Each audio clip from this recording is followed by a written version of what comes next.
My wife insisted on an open marriage, but the rules only applied to her. I said, "That seems fair." She stopped thinking it was fair when my divorce lawyer used her signed and dated rules of the open marriage document as evidence of adultery. Original post. I, 38 male, am sitting in my home office, looking at a laminated document my wife created 6 months ago. Rules for our open marriage, typed up, signed and dated by her. She insisted I frame it, said it would be liberating for our relationship. My wife Rebecca, 36, and I have been married for 11 years. 2 kids, son 9 and daughter 7. I thought we had a decent marriage. Not perfect, but solid. I work in logistics management, she's a real estate agent. Combined income around $165 annually. About 8 months ago, Rebecca started hanging out with new friends from her CrossFit gym. Suddenly she's reading books about ethical non-monogamy and listening to podcasts about relationship anarchy. Every dinner conversation became about how monogamy is outdated and unnatural. I wasn't interested. Call me old-fashioned, but I married one woman. That was the deal. Then came the ultimatum 6 months ago. Rebecca sat me down with a PowerPoint presentation. Yes, a whole PowerPoint about why we needed an open marriage. Her main points. She felt trapped by monogamy. She needed to explore her authentic self. It would make our marriage stronger. She'd already discussed it with her therapist, who supported her journey. "I need this, Daniel," she said. "I've already sacrificed so much of myself for this family." I asked the obvious question. "So we both can see other people?" Her face changed. "Well, I don't think you're ready for that kind of emotional complexity. You're not as evolved in your thinking. Maybe eventually, but for now, it should just be me exploring." I actually laughed. "So you want permission to cheat?"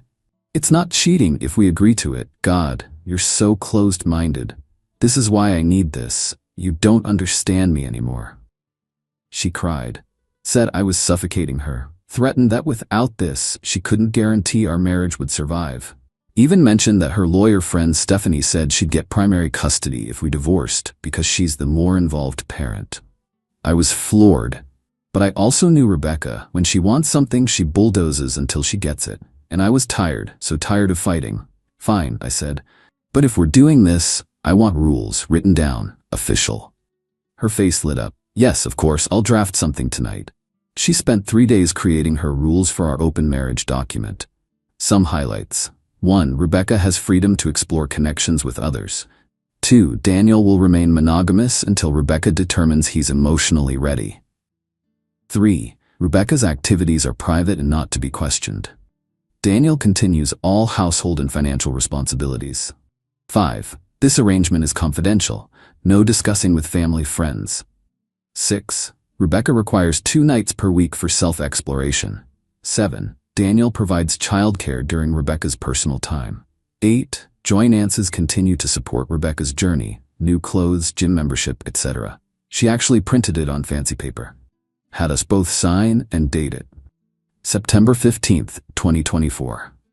"This is the beginning of something beautiful," she said, kissing me. "It was the beginning of something, all right?" The first month, she was gone Tuesday and Thursday nights, book club, and wine with the girls. I watched the kids, made dinners, helped with homework. She'd come home at 2 a.m., shower immediately, and slip into bed smelling like cologne that wasn't mine. By month 2, she wasn't even trying to hide it. Left her phone unlocked one morning, and I saw texts from Jake with photos I won't describe here. When confronted, she waved the document at me. "You agreed to this. No questions, remember?" Month 3, she started taking weekend trips, told the kids she was at work conferences, charged the hotel rooms to our joint credit card. When I protested, she quoted rule number 8 about finances supporting her journey. Month 4, she got sloppy. Our neighbor mentioned seeing a man leaving our house during my work hours. Our house. In our bed. When I confronted her, she said I was being possessive and toxic. Last month, I'd had enough. Started documenting everything. Screenshots of her social media. She forgot I follow her on Instagram from my old account. Credit card statements. Text records from our phone plan. Also started recording our conversations, legal in my state. 2 weeks ago, I hired a divorce attorney. Gave him everything, including the laminated rules document. He actually laughed. She put in writing that she wanted an open marriage only for herself, that you'd maintain all responsibilities, and she signed it? This is the most clear-cut case of adultery I've seen in 20 years. Filed for divorce yesterday on grounds of adultery. In my state, proven adultery affects alimony and asset division. Her signed document is evidence she can't dispute. Rebecca was served at her gym this morning. She called me 67 times in an hour. Finally answered, "What the hell is this?" Divorce papers. You agreed to the open marriage. I agreed under duress. You threatened me with custody battles. Besides, your own document proves the marriage was only open for you. That's just adultery with extra steps. You can't use that document against me. It was private. You made me sign it. It's a legal document now. She hung up. 20 minutes later, Stephanie, the lawyer friend, called. You're making a huge mistake. No judge will side with you. We'll see. Currently sitting here, bourbon in hand, kids at my mom's for the night. Finally feeling something other than exhaustion. This is going to get ugly. Update 1. 3 days later. The entitlement has reached astronomical levels. Rebecca came home the day after being served. She'd been staying at Jake's and acted like nothing happened. Started making dinner, asking kids about school, completely ignoring the divorce papers on the counter. We need to talk about custody arrangements, I said. There's nothing to discuss. You're not actually going through with this silly divorce threat. It's not a threat. We have a court date. She laughed. Actually laughed. Daniel, you won't divorce me. You don't have the spine for it. Plus, I'll take you for everything. The house, the kids, alimony. Stephanie says, Stephanie's not a divorce attorney. She does corporate law. Law is law. No, it's really not. That night she tried to seduce me. Came to bed in lingerie I'd never seen before, probably bought for Jake. When I moved to sleep on the couch, she got angry. This is still my house too. You can't reject me. Per your rules, I'm not emotionally ready for that kind of complexity. She threw a lamp. I recorded the whole thing on my phone. Day 2, she switched to tears. Sobbed about how I was destroying our family and traumatizing the children. Said she'd go to therapy, close the marriage, whatever I wanted. I want a divorce. That's not what you want. You're just hurt. We can work through this. Then came the social media campaign. Posted on Facebook about how her controlling husband was punishing her for being a modern woman. Her CrossFit friends rallied behind her. Comments about toxic masculinity, emotional abuse, gaslighting. One particularly brilliant friend wrote he probably drove her to seek comfort elsewhere with his insecurity. My lawyer told me not to respond online. Instead, we screenshot everything for court. But here's where it gets really good. Jake, the gym boyfriend? Yeah, he's married too. His wife Elena reached out to me yesterday. Rebecca apparently told Jake I was fully on board with everything. Elena found out when she saw Rebecca's Facebook posts about our divorce. My husband is leaving me for your wife. Did you know? I knew she was seeing someone. Didn't know he was married. She told him you had an open marriage? One-sided open. I have the document she made me sign. Can you send it to me? My lawyer cleared it, sent her a copy. Elena called back an hour later, laughing through tears. This delusional woman put in writing that only she could cheat, and made you sign it? Yep. Jake told me you were polyamorous too, that you had girlfriends, that Rebecca was so evolved and understanding. I haven't touched another woman since I married Rebecca. I'm taking Jake for everything. Want to coordinate lawyers? Absolutely. Last night, Rebecca got a call from Jake. I could hear her side of the conversation. What do you mean Elena knows? I never said that. Of course Daniel was okay with it. We had an agreement. You're married? That's different. Don't you dare ghost me. She threw her phone against the wall, then turned to me. You told Jake's wife? You ruined my relationship? Your relationship? He was married. You were married. What relationship? We were in love. For 5 months? You wouldn't understand. You're emotionally stunted. She packed a bag and left for her sister's, but not before sending one last text. You're going to regret this. I'm getting the house, the kids, and you'll be paying me for years. Stephanie already has a plan. Update 2. 1 week later. Rebecca's plan has spectacularly backfired. First, she hired Stephanie as her divorce attorney. Remember, Stephanie does corporate law. She's never handled a divorce in her life, but Rebecca insisted because she's a woman and she gets it. Their first filing was something. They tried to claim I was financially abusive because I restricted Rebecca's access to marital funds. My lawyer responded with credit card statements showing she'd spent $8,000 in the last 5 months on hotels, dinners, and gifts. All from our joint account, all for her journey. Then they claimed emotional abuse because I isolated Rebecca from her support system. My lawyer submitted Rebecca's own signed rules stating that I wasn't allowed to discuss the arrangement with family or friends. But the crown jewel was when they tried to claim the open marriage agreement was signed under duress by Rebecca. Yes, the document she created, she typed up, and she insisted I sign. They're saying I forced her to write it. The judge's face during the preliminary hearing was priceless. "Mrs. Morrison, did you create this document?" "He manipulated me into it." "Did you type it?" "Yes, but did you sign it?" "Under emotional distress." "It's dated 3 days after you first proposed it. You had 3 days of emotional distress while typing?" Stephanie tried to interject. "Your Honor, my client was in a vulnerable state." "Counselor, are you familiar with family law in this state?" "I've been practicing law for 8 years." "Judge, that wasn't my question." Meanwhile, Alina, Jake's wife, and I have been sharing information. Turns out Jake and Rebecca had plans to move in together. They'd been looking at apartments, using Jake and Alina's savings for deposits. Alina found emails where Rebecca called me pathetic and a wallet with no spine. But here's the kicker. Jake ghosted Rebecca after Alina filed for divorce, completely blocked her, moved back in with his parents. Rebecca has been losing her mind. She showed up at my work on Wednesday. Security had to escort her out after she screamed in the lobby that I was a manipulative sociopath who destroyed true love. My boss called me in after. I explained him the documents. "Boss, so she wanted to cheat, but only her?" "Yep." "And she put it in writing?" "Yep." "That's the dumbest thing I've ever heard." "Yep." "Take the rest of the week off. You need it." Thursday, Rebecca tried a new approach. Had her mom, Patricia, call me.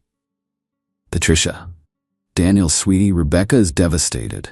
Can't you forgive her?" "Me. She's been sleeping with a married man for 5 months. She said you agreed to it." "I agreed under threat of losing my kids." "She would never." I sent Patricia the recording of Rebecca threatening me with custody, plus her signed rules, plus screenshots of her texts with Jake. Patricia called back an hour later. "I didn't raise her to be this way." "I know, Patricia. I'm so sorry." "Me too."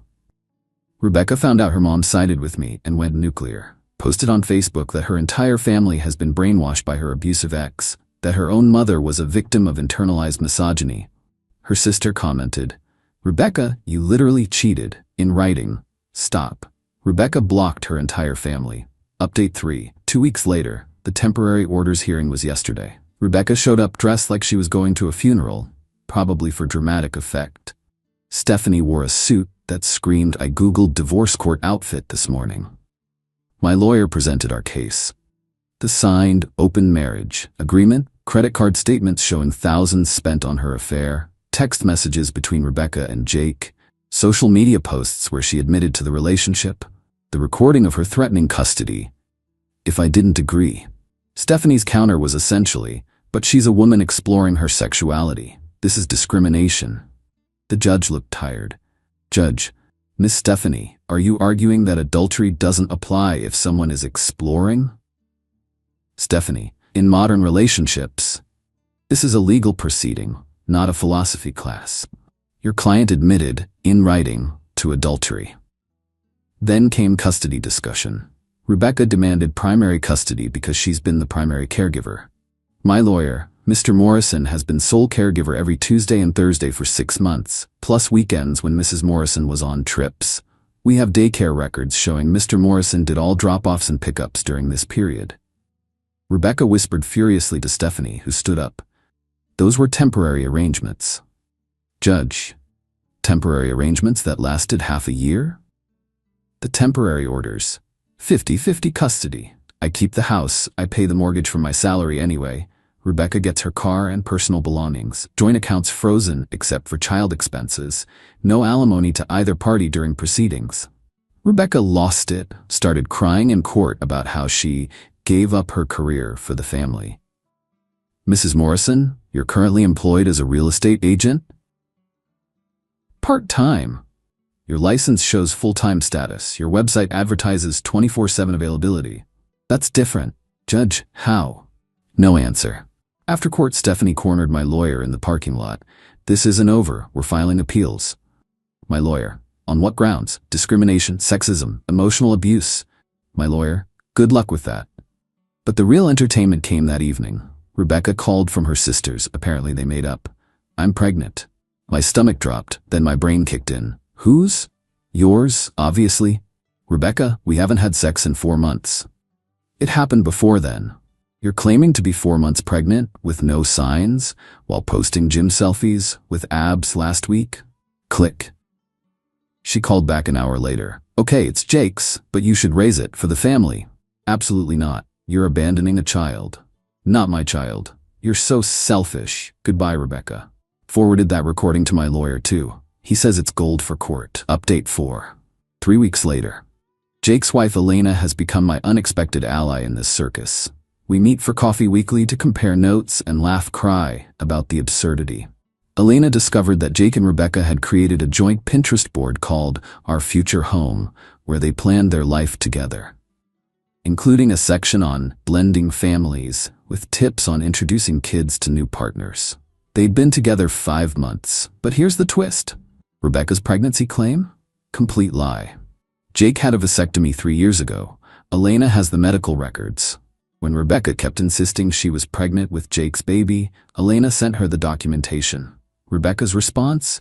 Vasectomies can reverse themselves. That's not how that works. You don't know our love. Meanwhile, Stephanie has been making rookie mistakes left and right. She filed motions in the wrong court, missed 3 deadlines, and accidentally sent my lawyer an email meant for Rebecca that said, "We need to hide the Craig situation." Who's Craig? Great question. Turns out Rebecca's been seeing another guy for the last month. Craig from her office. A 26-year-old junior agent who thinks Rebecca is a goddess trapped in a loveless marriage. She's been telling Craig that I'm abusive, that I forced her into an open marriage she didn't want, and that Jake took advantage of her vulnerability. Craig believes every word and has been posting Instagram stories about protecting his queen from toxic men. My kid saw one of the posts. He tagged Rebecca and asked why mom's friend was calling me toxic. Had to have a very careful conversation about how sometimes adults disagree and say mean things they don't really mean. Son, but you're not toxic, Dad. You make the best pancakes. Daughter, and you let us stay up late for movies. Is Mom dating that muscle man? Mom and I are figuring things out. Daughter, is that why she cries all the time now? That hurt to hear. Last Thursday, Rebecca attempted another power move. She showed up at parent-teacher conferences with Craig, introduced him as her partner to our kids' teachers. The teachers, who all know me well, were obviously uncomfortable. My son's teacher pulled me aside later. Daniel, I don't mean to pry, but your son was very upset. He said the strange man tried to high-five him and called himself bonus dad. I added it to the custody documentation. Friday night, Rebecca dropped the kids off and tried to have a family meeting, with Craig present. Me, absolutely not. The children need to see we can all get along. Yeah, man, we're all adults here. Craig, you're 26 and sleeping with my still married wife. Please leave my property. You can't tell me what to do. It's my house. Leave or I call the police. You're traumatizing the children. Me, you brought your affair partner to my home. Leave. They left, but Craig made sure to peel out in his leased BMW that Rebecca probably told him was fully paid off. Final update. The divorce was finalized last week, 2 days before Christmas. What a gift, right? The final hearing was something else. Stephanie had been replaced by an actual divorce attorney. Rebecca's dad paid for it after Patricia begged him. This new lawyer, Mr. Daniels, was competent but had an impossible case. They tried one last Hail Mary, claiming the open marriage document was satirical and not meant to be taken seriously. The judge actually laughed. Judge satirical, with rules about household duties and financial obligations? Mr. Daniels, my client has a unique sense of humor. Apparently, the final decree, custody, 50-50, with me having primary residency since I kept the house. House, mine, since I've paid 80% of the mortgage from my salary. Assets, split retirement accounts, she keeps her car, I keep mine. Debts, she's responsible for the $8,000 credit card debt from her journey. Alimony, none. The adultery documentation was overwhelming. Child support, standard calculation based on our incomes.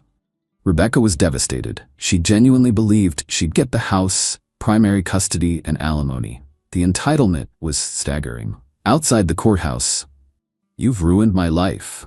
You did that yourself. Jake won't even talk to me. His divorce isn't final yet. Craig thinks I'm too much drama. Smart kid, I have nothing. You have your freedom to explore. That's what you wanted." She started crying. For a moment I felt bad. Then I remembered the nights I stayed up with crying kids, asking where mommy was. The humiliation of neighbors seeing strange men leave my house. The gaslighting, the threats, the utter disrespect. Goodbye, Rebecca. It's been a week since the divorce was finalized. The kids are adjusting. They'll be with Rebecca for Christmas Eve and me for Christmas Day. Rebecca moved in with a roommate she found on Craigslist, posted on Facebook about starting fresh and rising from the ashes. The comments were less supportive than before. Turns out, Craig told people at their office about the whole situation. Her reputation as a real estate agent has taken a hit. Jake? Still fighting his divorce. Elena says he's been begging for reconciliation. She's not having it. We're having coffee next week to celebrate our freedom. Stephanie? Still doing corporate law, but she deleted all her social media after our case became gossip fodder in local legal circles. Patricia, Rebecca's mom, sent me a Christmas card with a note. "You'll always be family. The kids are lucky to have you." My lawyer framed a copy of Rebecca's rules for our open marriage document for his office. Says it's a teaching tool for new associates about the importance of documentation. And me? I'm sitting here on Christmas Eve, kids asleep upstairs. Rebecca never showed for her custody time. Craig apparently invited her to Aspen, bourbon in hand, finally at peace. The house is quiet. No drama, no gaslighting, no threats. My phone buzzed earlier. Text from an unknown number. "Daniel, it's Rebecca. Using friend's phone. Made huge mistake. Can we talk about reconciliation?" I deleted it and blocked the number. Some bridges aren't meant to be rebuilt. They're meant to stay burned. A reminder of the roads you should never travel again. To anyone reading this in a similar situation, document everything. Trust your gut. Don't let anyone manipulate you into accepting less than you deserve. And if someone hands you written evidence of their betrayal, frame it. You might need it later. Merry Christmas, Reddit. May your holidays be drama-free and your divorces be well documented. Edit. No, I won't share the actual document. My lawyer says it's evidence in Alina's ongoing case, but trust me, it's even more ridiculous than I've described. Edit 2. To everyone asking. Yes, the kids are in therapy. They're doing well. Kids are resilient when you're honest, age appropriately, and consistent. Edit 3. Rebecca's sister reached out. Apparently, Rebecca spent Christmas Eve alone because Craig went to Aspen with his actual girlfriend. The journey of self-discovery continues, I guess.